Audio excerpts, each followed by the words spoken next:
morning! Hello ulit sa inyong lahat. So, yun na nga. Babalik tayo sa pag-vlog dahil gawin natin tong wedding series. So, today is pupunta muna kami ng palengke tsaka ng pet store. Bibili lang ng food. And then, after nun, mag-prep lang kami. Punta kami ng hotel para sa food tasting today. And sama namin kayo. Yun yung mangyayari today sa yung mga doggies. Ayan lang sila. Ngaantay sila. Iwan muna namin sila. Yun. See you later.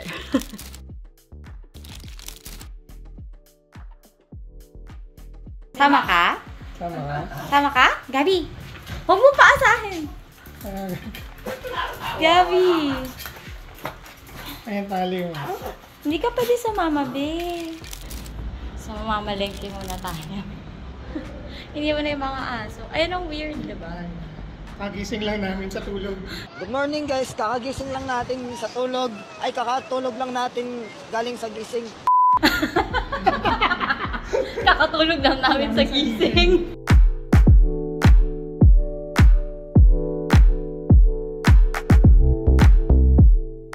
Asa na ba? Ano ba hinahanap mo? Pepper. Bell pepper? Ito, tutuklawin ka naman. Maliit lang. Ay, ano to? Ha? Ano yan? Yan, ano daw to? Ako lang yung financier ngayon. Kasi ate, sukoy kami dito eh. Bell pepper. Green. Ito, green. Kangkong. Kangkong. Oh. Pili lang ng kangkong. Yan, yan. Ito, may mga maliliit pa. O, ayan, kangkong. O, kangkong. Sitaw, eggplant. Isa ng sitaw. Ayun, sitaw. Isa na lang. Tapos na tayo sa, sa palengke. Ano na tayo ng vet? Vet shop para bumili ng dog food. Kami na lang bababa. Anong bibilin mo? 8. Ang dami, puro ganyan.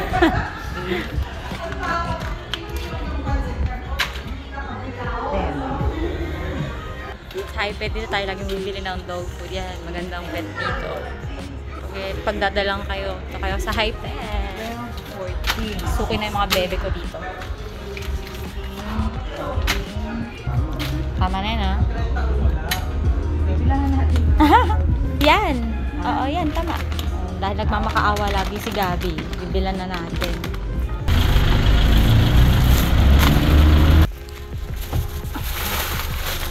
Lipat kayo sa likod. Sige. Alas 12 na pala kasi. Ganun na ganun. Ano? Sige, kakain na kayo. Chewy! Yoda! Ano ilang? Okay, nakapag-ayos na tayo. Pupunta muna tayo ng Dilan para bumili ng cake na ibibigay kay Carol and kay Kuya Rick. Hello sir, good afternoon po. Good afternoon po. Teka. Tingin pa tayong card? Hindi na? So magantayin muna kami. Antayin natin yung cake. Dito na kami sa Manila Hotel.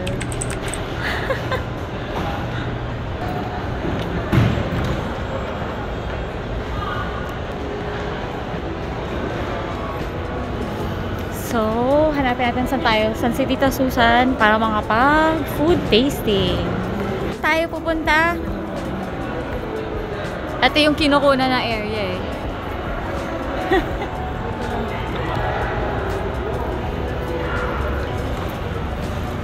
Gift shop.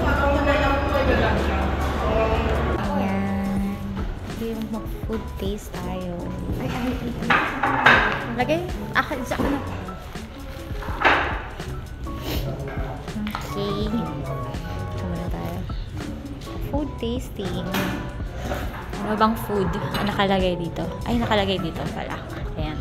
Food tasting. Thank you. Cream of zucchini. Spinach soup.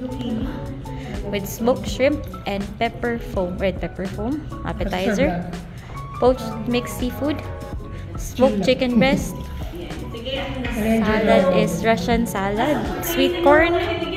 Hot dishes. Beef strip stroganoff. Pan-fried. Red snapper. Chicken cordon bleu. Roast pork. Naked beef lasagna. And then dessert is purple yam. Ano yan? Purple yam roll with mango sauce and then mango crepe. Apitong room number 1, November 4. Olive oil. Dressing. Ito po yun.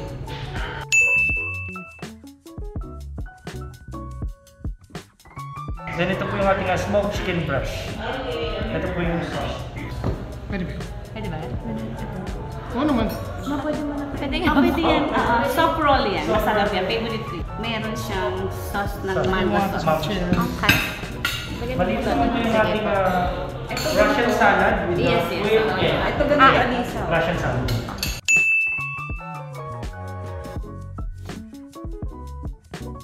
Apo, pero marami po yan. Parang yan lang yan. Okay. May iba pa po. I-serve. Yan po yan, ano lang, appetizer. Paunahan.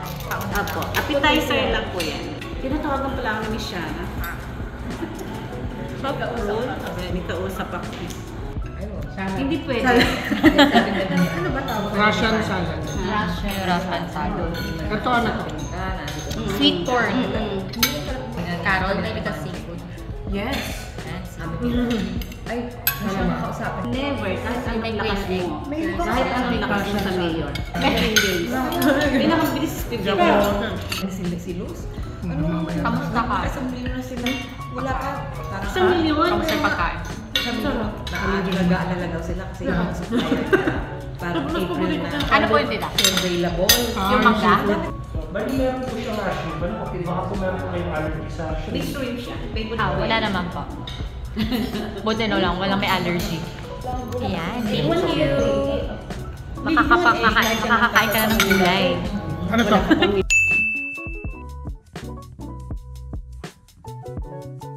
Magugulay ka na. Peppers. Try na. Opo.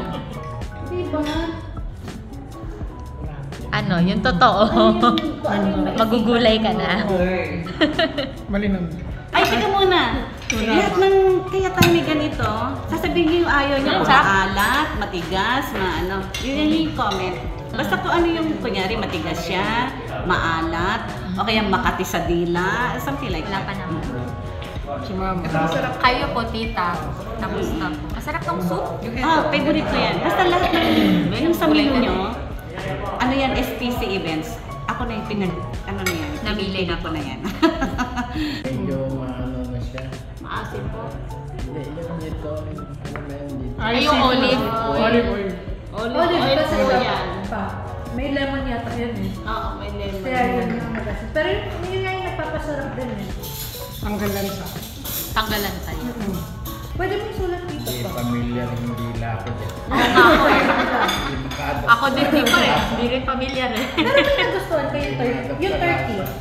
Yung parang mukhang chicken dyan. Ito, ano, Bali yan po yung salad po natin. Bali seafood din po yan eh. Oh, seafood. Poached mixed seafood. Mixed seafood. And olive oil dressing. Yan po yung Russian Russian daw. Russian seafood. Actually, gusto ko lahat eh. Wala kayo susulat. Bali yung dressing po niya yung olive oil. Ito po siya. Ano pa ibang ano niya? May lemon. Gano'n. About po sa mga ingredients, ito sili siya po kasi kanina may yung may Meron egg. siyang Ito yung kanina tangy may taste. So parang egg. oh, yan po. Yan yung may quail egg. Pero may egg may spice. Yun na egg parang kayo. Ah, olive po siya. Olive. yung olive oil. Yung black na Meron olive. siyang olive. Meron siya olive eh. Basic. Iba siya dun sa kinakain natin pagkasal. Yung ano lang to, starter lang. Di siya yung main dish. Ito maganda. Appetizer. Yung soup. Ah, Sarap yung soup. Yung soup Tama ba? talaga, may ako sa soup. Appetizer lang to, di ba? Hindi. Yes po. Yeah, di ba? Appetizer and And salad. salad. Then meron po tayong meat course na Ito. May fish, chicken, pork, beef, Oh my gosh. lasagna. Oo, meron. Yung... Eh, di ba nag-fasting ka nga? Nag-fasting na para Marami. Uy, yun yung bago din sa panlasa ko lahat eh. na nasinira mo yung bata pa pero worth it naman. Hindi, na-weirdoan si Papa kasi hindi siya sanay kumain. Hindi nag-a-adapt pa yung Pero gusto yung salad, di ba? Matututunan natin yan. Pare-pareho tayong bago. Tapos sold natin Pilipino. Actually, nagustuhan ko siya. So, next time, kung gagawa ko sa house, gagawin ko rin siya. Kaya na, menu mo na Ganda siya. naman yung menu eh. Pwede mo gayaan. Gordon Blue. May pwede. Na. Lasag na.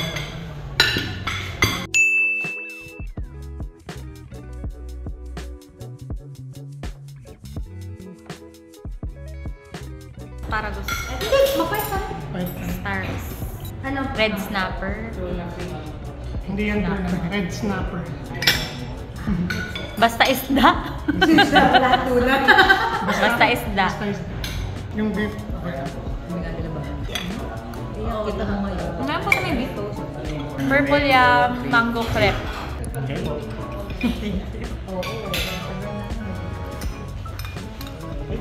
Ayun sa yung cake ni Carol. Okay na. Maid of honor na kita. And yung best Yes, man yes. naman. 1,000 times yes. 1,000 times The best test. the bestest man. Hi guys, sorry ngayon ako tak mag-video. Pauwi na kami. Marami ka pinag-usapan sa food tasting. Pero so far, kamusta yung food? Tingin mo? Masarap yung food. Hindi lang siya yung typical na kinakain sa wedding. May touch siya ng Mediterranean. May seafood, may roast pork, beef, Russian salad. Masarap yung dessert. Oo, yung purple na Mango crepe, tsaka ube cake. ube cake na may mango sauce. May kasamang buko ice cream. Oo, sarap. Ayun. Kaya masarap. Overall, okay naman yung food tasting. Wala kaming papalitan doon. I think enough na yun, tapos dadagdagan na ng lechon. Oo. Ikaw ma, kamusta? Masarap lahat. Okay, nakauwi na tayo. Pero gutom pa rin from food tasting. So, ayun nga, kanina, hindi na namin nakunan pero marami pa rin kaming ginawa. Nag-meeting pa rin kami, kinlarify namin yung mga suppliers na kukunin namin, and then, di ba, magkakaroon tayo ng panibagong video para dyan once na i-meet natin yung mga suppliers natin isa-isa. Tapos, okay na yung food nila. May mga small critics lang kami, pero kasi sabi nga is yung chef mismo ay hindi siya sanay magluto ng small batches. Pero for sure naman sa day mismo is good yung mga pagkain na isa-serve. And hindi magugutom yung guest namin. Bali, tsaka yung isa-serve na food is hindi yung yung typical na food. Pero yun, masaya kami, excited na kami. So, kayo na nga is enough na namin yung maid of honor na si Carol, sister ni Kevin, and yung best man, brother din ni Kevin, si Kuya Eric. Enough na namin sila. Nagbigay na kami ng small gift, na cake for them. And then, enough na namin sila. Surprise na lang namin sa inyo next year. Pero, Next year nila makita. Manila Hotel. Pero yeah, Manila Hotel yung location natin. Location. For ceremony and for venue. For reception. Ang Doon na lahat. purpose naman natin is para convenient sa mga guests. Yes. Na isa lang yung ceremony, tsaka isa lang din yung sa venue. Parang very seamless yung nila, yung experience. Lalakad, kikembot pa tumbling. Yun lang. Tsaka madali yung parking, very accommodating naman yung mga staff. Oo. Tsaka yung venue indoor, so hindi kami magkakaproblema pag umulan, ganyan. Mini-minimize namin yung, syempre, yung error, yung mga unnecessary na failure na mangyayari ng wedding. Though wala naman perfect na wedding, so kinuha namin si Miss Susan Claricia. Susan. Yun sa Nego namin SPC, ninang. sa SPC events. SPC events. So talagang gamay na nila yung Manila Hotel, kilala na sila doon, kilala na nila yung mga staff, so madali sila makakaikot. Kung meron kaming kailangan ayusin or mga kailangan revision before the wedding, thankful kami sa kanya kasi may discount kami sa accommodation, sa pagkain, sa venue. Lahat-lahat sila yung nag-aasikaso. So any question naman na itanong namin, nasasagot nila na maayos at kung ano yung kailangan namin. Nabibigyan nila ng, kunwari may gusto kami, na-accommodate naman kami na maayos. So kung highly recommend, pero simula pa lang naman to eh. So malalaman natin yan pag malapit na yung wedding. Yeah. Kung merong konting revision, konting supplier changes, I think okay naman na i-relay namin sa kanya kasi madali naman siyang kausap. At alam niya yung ginagawa niya, matagal na siya sa industry. So, wala na kami problema sa wedding planning. So, yun nga, marirecommend namin kumuha kayo ng wedding planner. Lalo na if 100 yung guest nyo, tapos gusto niyo ng convenience. Actually, kahit naman may wedding planner kayo, mas stress pa rin kayo. Yeah. Kasi lalo na kami, hands-on kami sa mga gusto namin. May gusto kaming team, may gusto kaming mangyari sa wedding na gusto namin. Yung iba kasing couples na ayaw na nila mangyalam, may budget lang sila na i-set, then bahala ka na. Kasi kami may gusto kaming i-achieve. Kasi gusto rin namin, once lang naman kami ikakasal. So gusto namin maging maayos yung wedding na sa gusto namin na mangyari. So yun, sa future videos naman natin, unti-unti namin yung team, yung mga supplier, isa-isay natin, magkano na ba yung nagastos, magkano yung gagastos inyo. Pag dito kayo, kinasal sa Manila Hotel. So, under Tita Susan. Under Tita Susan. Under SPC. Kasi ano yan, may difference yan kung nag-book kayo directly sa Manila Hotel or dun sa event planner namin. Yes. Kay Miss Susan Claricia. So, ililink naman namin sa baba yung Facebook page nila. Pwede nyo check doon. Di lang wedding yan, may debut, birthdays, yan. Kaya rin nilang i-organize. Conrad and Manila Hotel. Pinuntahan din namin yung venue. Chinek ulit namin. Tapos doon na-clarify namin yung gusto namin mangyari. Kasi yung last na namin, medyo nagkaroon kami ng hindi ganun not clear yung design, yung idea, yung setup, yung layout ng lugar. So ngayon, kanina napuntahan namin, binabaan namin yung lugar. Wala kasing gumagamit nun. So nababaan namin, naikot namin yung lugar. So talagang na-relay sa amin or na-relay din namin yung gusto namin. At inimit nga namin sa December 10 yung stylist. December 2? Or depende kung mapagsasabay sila ng MC. Depende pa na. By the end of November or early December, mamimit namin yung host tsaka yung stylist. So upuan namin yan at pupuntahan din namin yung wedding ng December 10, titingnan namin yung ikakasal din doon sa same venue. Mag-wedding crush ka. Hindi na nagka-crush, siguro parang dudungawan mo. Silipin lang namin. Mo lang yung gawa nila. Kasi almost lahat ng supplier na kukunin namin, yun din yung mga kukunin nung December 10 na ikakasal. Ngayong December 10. So yun, kahit pa paano, meron kaming first hand na experience. Paano yung mangyayari? Kung paano sila mag-operate. Kasi, yun nga yung gusto namin ma-minimize yung mangyayaring kunwari may problem na mangyari, hindi makapunta, ganyan, kung ano-ano man. If may questions kayo, yes, comment down below. Kung magpa-plan kayo ng wedding na 100 guests, siguro mag-prepare kayo ng talagang wedding planner, kailangan ng wedding planner. Tsaka yung pera nyo. Pwede rin. Lalo sa hotel kayo, pero syempre convenience yung babayaran nyo. Tsaka yung para sa guest nyo, hindi mahirapan. Kasi nga yung may nakikwento siya na malayo yung wedding, malayo yung venue. So yung supplier hatid nyo, marami ang compounding cost yan. Yung transpo nyo, yung oras nyo, para sa guest nakakapagod. So kaya nga yun, ulitin ko lang, kaya kami dito nag-book. Kasi nga, gusto namin, malapit lang Manila, yung most of our guest naman, siguro mga 7 to 80% ng guest namin. QC, Manila, yung iba sa Cavite. Maliit na percentage na sa province. Pero kasi, ito, very, centralized. Kasi dito na yung, yung ceremony. Dito na rin yung venue ng reception. Lahat dito.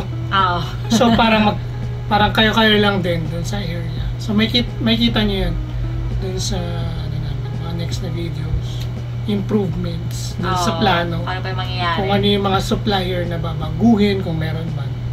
At kung ano man yung changes sa cake, sa barong na suotin. Ako nga pala, Filipiniana. Mag-Filipiniana barong tayo. Yung team namin is modern Filipiniana. Kasi Manila Hotel, so push mo na rin yung team na Filipiniana. Para mukha tayong son. So 100 guests, more or less. Siguro more pag may mga Baka. dumagdag. So nag-assume lang kami ng 100. Kasi dati talaga 50 lang yung gusto namin. Very intimate wedding. Hanggang sa lumobo na lumobo. Yung plano na bago. So kayo, kung nagpaplano kayo, lalaki yan. Kung nag-start kayo, gusto lang, 30 lang. Not gonna happen. Kasi may magbe-brainwash eh. Okay, gawin niya lang 100. Brainwash. May brainwash kayo. Hanggang sa yung gastos nyo, magti-triple na. Pero yun talaga, if may plan kayo mag-wedding, ipon na kayo beforehand. Gipong kayo kasi ang kagandahan naman dito sa planner namin, installment yung bayad. So hindi yung biglaan, yung pagbigay. Kunwari, nag-total 600,000 lahat. Ganyan yung cost nyo. O 700,000 yung cost nyo. Installment yan. Pwedeng installment niya. Mag-down mo na kayo 50, 80, 100, kung may pera kayo. Then, kunwari 1 year ahead pa naman yung ano nyo, yung kasal Hulugan nyo. nyo na. Hulugan nyo lang. Pero Next week, 10,000. SPC lang yan pwede. Oo. Sa SPC event planner, since kasi taga-base. Base sila dun sa, ano yan, sa Manila Hotel. So yun, kaya pinili namin dun kasi nga malaki yung discount. Alam niya na yung gagawin niya. Madali siya kausap, madali rin siya kontakin. Pipili kayo ng coordinator na madali kausap, syempre. Yeah. Walang message kayo. Tsaka parang kaibigan nyo lang na parang magaan yung loob nyo pagkausap sila. Hindi dahil yung yes or no lang yung kasunod lang sila ng sunod. Kasi binabayaran nyo sila. Sasabihin niya sa inyo kung hindi yung maganda. Sabihin niya, pangit yan, wag yan. Maging honest sila kung ano yung maganda, hindi maganda. I-guide niya kayo kung ano yung maganda for your wedding. Siyempre, ayaw nila yun doon sa team nyo. Ayaw nila doon sa gusto nyo. Siyempre, makikinig din sila kung ano yung gusto nyo. Then, you brainwash brainwash. And then, you brainstorm according to dun sa kung ano yung gusto nyo. At gusto nung... Siyempre, magsasuggest siya ng mga supplier na ka-vibes niya. Na may discount. No, na, kasi para yung workflow is mas okay. Yun lang po. Maraming salamat sa pagnood sa bago nating video, wedding series, wedding series number 1. Kasi tsaka yung mga yung video, talagang marami nangyayari. Kung talagang gusto niyo ng detail, ayun, i-comment nyo lang kung yung gusto niyo malaman. Kung may mga na-miss kami na gusto niyo malaman, comment down below. doon na sa comment section. And answer namin lahat yan. So, watch out na lang sa episode 2 kung ano man yun. Hintayin nyo na lang. So, thank you very much. Please continue to support our upcoming videos, next videos. And don't forget to like, subscribe, and share this video and comment down below if you have any questions regarding any weddings, wedding preparations, whatever na gusto niyo malaman. Yun lang, maraming salamat and bye-bye. Good night!